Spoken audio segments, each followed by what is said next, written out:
जैन साथियों, आज हम लोग फिजिक्स के थर्ड लेक्चर में आ चुके हैं, सेकेंड लेक्चर में आ चुके हैं। और इसमें हम लोग जो नेक्स्ट प्रोसेस है हमारा प्रकाश का परावर्तन, इससे पहले हम लोग प्रकाश क्या होता है, किरण पुंज क्या होता है, प्रकीर्णन क्या होता है, प्रकाश स्रोत क्या होता है, प्रदीप्त क्या होता है, पारदर्शी पदार्थ, पारभासी, अपारदर्शी, ये क्या होता है, इसके बारे में हम नेक्स्ट क्लास में बैक क्लास में हम लोग पढ़ चुके हैं। और नेक्स्ट क्लास जो आएगा वो गोलीय दर्पण के ऊपर आने वाला है। और ये जो क्लास है प्रकाश के परावर्तन और प्रतिबिंब का क्लास है, ठीक है। इसमें हम लोग समझेंगे प्रकाश का परावर्तन क्या होता है और प्रतिबिंब क्या है, ठीक है। तो आइए हम लोग आज की इस क्लास को स्टार्ट करते हैं। और हाँ, अगर आप हमारे चैनल पर नए हैं तो जरूर सब्सक्राइब कीजिएगा और वीडियो अच्छा लगे तो लाइक जरूर कीजिएगा, ठीक है। देखिए, प्रकाश का परावर्तन, इसको अंग्रेजी में हम लोग रिफ्लेक्शन ऑफ लाइट बोलते हैं। क्या बोलते हैं? रिफ्लेक्शन ऑफ लाइट, प्रकाश का परावर्तन, ठीक है। किसी बिंदु स्रोत से आती प्रकाश की किरण दर्पण से परावर्तन के बाद अपने ही माध्यम में लौट जाती है, उसे प्रकाश का परावर्तन कहते हैं। देखिएगा ध्यान से और सुनिएगा भी ध्यान से। मान लीजिए कहीं से प्रकाश आ रहा है, मान लीजिए ये सन है, यहां से लाइट आ रहा होगा और किसी माध्यम से आती हुई, तो मान लीजिए माध्यम जो है वो वायु वाला माध्यम है। वायु में से अगर प्रकाश अगर आया है और वायु में ही फिर लौट के जा रहा है तो प्रकाश का ये क्या हो गया? परावर्तन हो गया। कभी देखें दर्पण, आईना के ऊपर जब प्रकाश कहीं से आता है, पड़ता है, फिर उसको इधर उधर घुमाइएगा तो क्या होगा? दूसरी ओर प्रकाश चला जाता है, उसको ही बोलते हैं प्रकाश का परावर्तन। यानी कि किसी बिंदु से आया और चिकने या चमकीले सतह से टकराकर अपने ही माध्यम में चला जाता है, तो उसको क्या बोलते हैं? प्रकाश का परावर्तन बोलते हैं। यानी जब प्रकाश की किरण किसी दूसरे माध्यम जब प्रकाश की किरण किसी दर्पण से टकराती है और फिर अपने ही माध्यम में लौट जाती है, तो इस क्रिया को प्रकाश का परावर्तन कहते हैं। किसी बिंदु से आती किरण दर्पण से परावर्तन के बाद अपने ही माध्यम में लौट जाता है तो उसको प्रकाश का परावर्तन कहते हैं। यहाँ पर देखिएगा ध्यान से, यह फिगर के द्वारा समझाया गया है। नीचे में जो है समतल दर्पण को दिखाया गया है। किसको दिखाया गया है? समतल दर्पण को। और यहाँ पर जो बिंदु दिख रहा है आपको, इस बिंदु का नाम है आपतन बिंदु। और मान लीजिए कहीं से जो प्रकाश आया उसको बोलते हैं हम लोग आपतित किरण, और आकर के इस दर्पण से टकरा करके जहां से आया था फिर उधर ही जा रहा था, तो उसको बोलते हैं परावर्तित किरण। आने वाला किरण और जाने वाला किरण आपतित किरण, और ये क्या है? परावर्तित किरण। और इसके बीच में जो आपको डॉटेड लाइन दिख रहा है इसको बोलते हैं हम लोग अभिलंब, अंग्रेजी में नॉर्मल बोलते हैं, ठीक है। उसके बाद इसके बीच में आपतित किरण और अभिलंब के बीच में एक कोण बनता है जिसको बोलते हैं आपतन कोण। और अभिलंब और परावर्तित किरण के बीच में जो कोण बनता है उसको बोलते हैं परावर्तन कोण, ठीक है। प्रकाश के परावर्तन के दो नियम हैं, पूछेगा आपसे बोर्ड के एग्जाम में, और कई बार पूछ भी चुका है। प्रकाश के परावर्तन के कितने नियम है? तो दो नियम है। कितने नियम है? दो नियम। कौन कौन नियम है? आपतित किरण, परावर्तित किरण और आपतन बिंदु पर खींचा गया अभिलंब तीनों एक ही समतल में होता है। देखिए समझाते हैं। ये हो गया आपका आपतित किरण और परावर्तित किरण पर खींचा गया अभिलंब, तीनों क्या है? एक ही पॉइंट पर है कि एक ही बिंदु पर होते हैं। सही बात है। दूसरा, आपतन कोण जो होता है आपका बराबर होता है परावर्तन कोण के।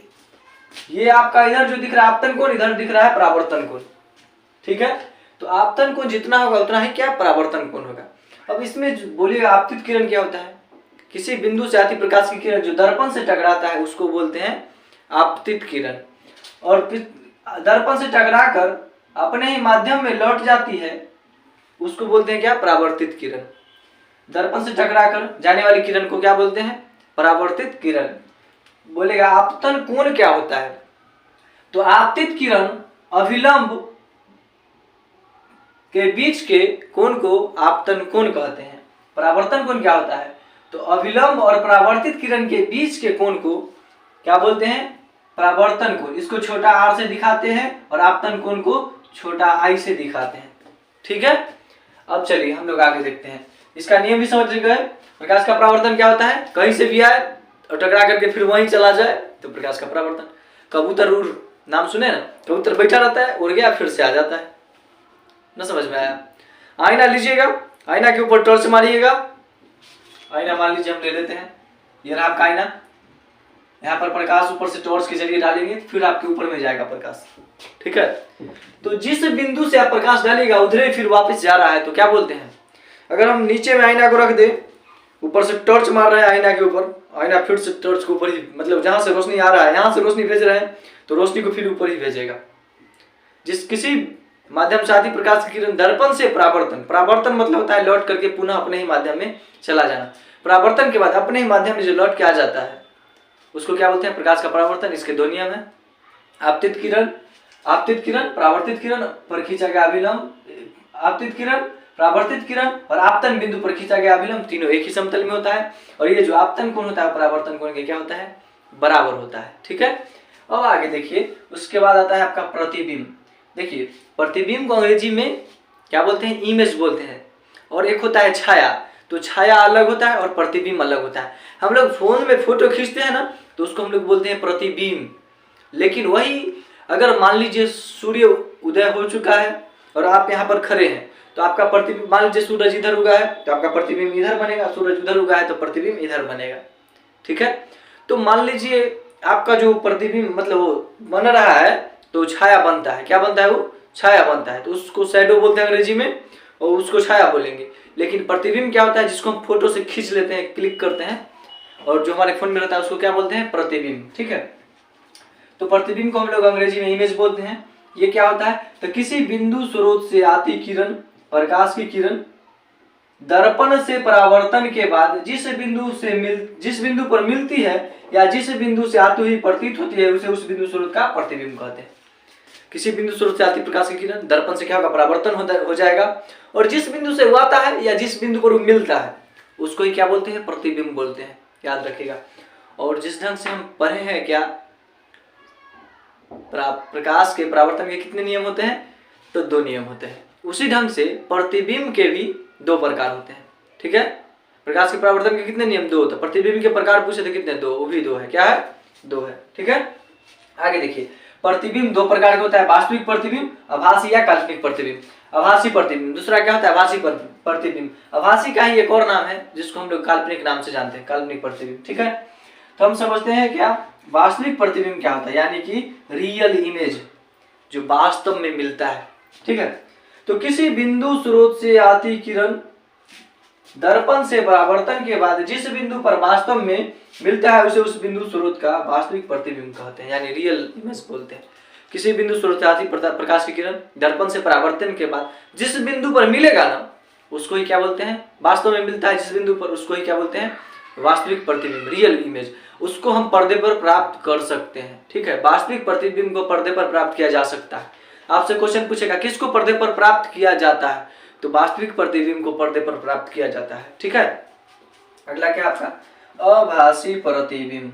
इसको हम लोग अंग्रेजी में वर्चुअल इमेज बोलते हैं। आभासी प्रतिबिंब का ही एक दूसरा नाम है, जिसका नाम, दूसरा नाम क्या है, तो है आपका काल्पनिक प्रतिबिंब, ठीक है। हम समझते हैं काल्पनिक प्रतिबिंब क्या होता है।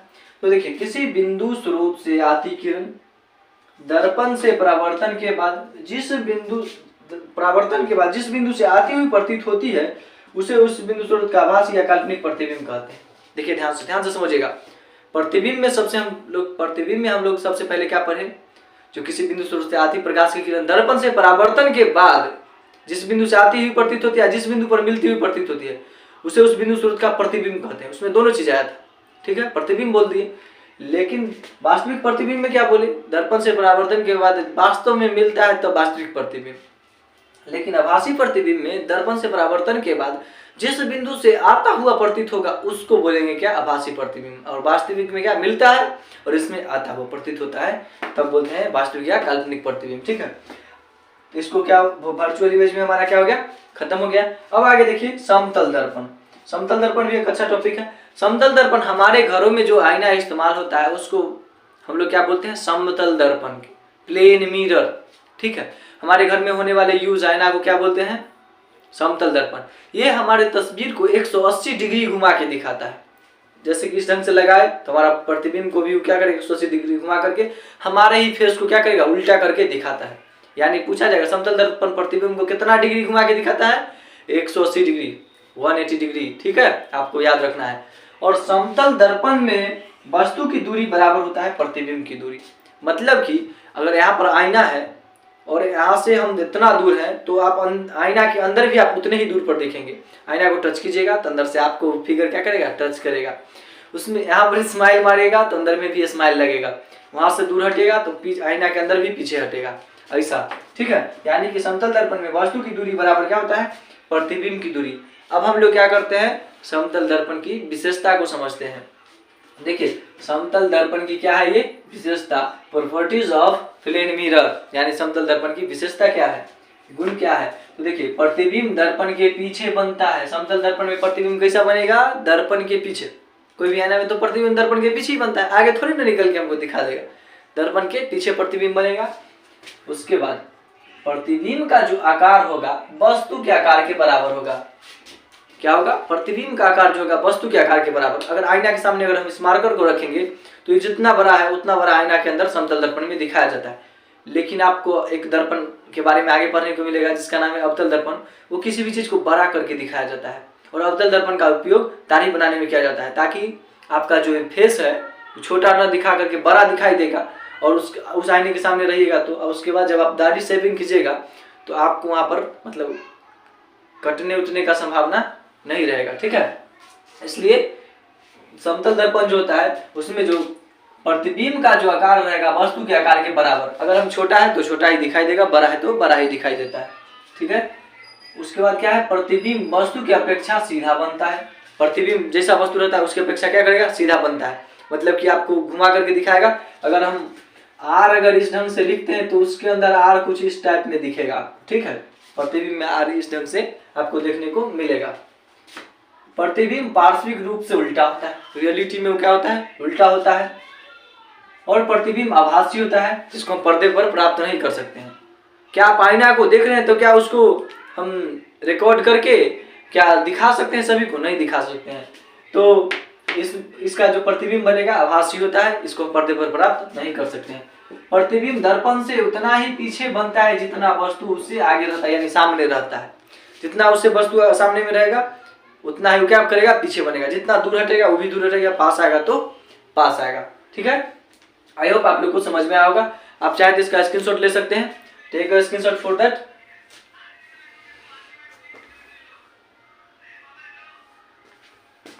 आई होप आप लोग को समझ में आया होगा, और समझ में आया होगा तो हमारे इस वीडियो को जरूर लाइक कीजिएगा और नोट्स बनाते चलिएगा। और आप लोग को बहुत बारीकी ढंग से हर एक टॉपिक को अच्छे ढंग से समझाते हुए चलेंगे और आप लोग को सीखना भी है। ठीक है, इसी जोश जुनून के साथ खूब मेहनत कीजिए। उस बुलंदी तक पहुंचना है जिस बुलंदी तक किसी ने सोची ना होगी। और आप लोग को बहुत मेहनत करना है और अपने देश को, अपने माता पिता, परिवार सबको आगे क्या करना है, बढ़ाना है। ठीक है, जय हिंद, मिलते हैं नेक्स्ट वीडियो में।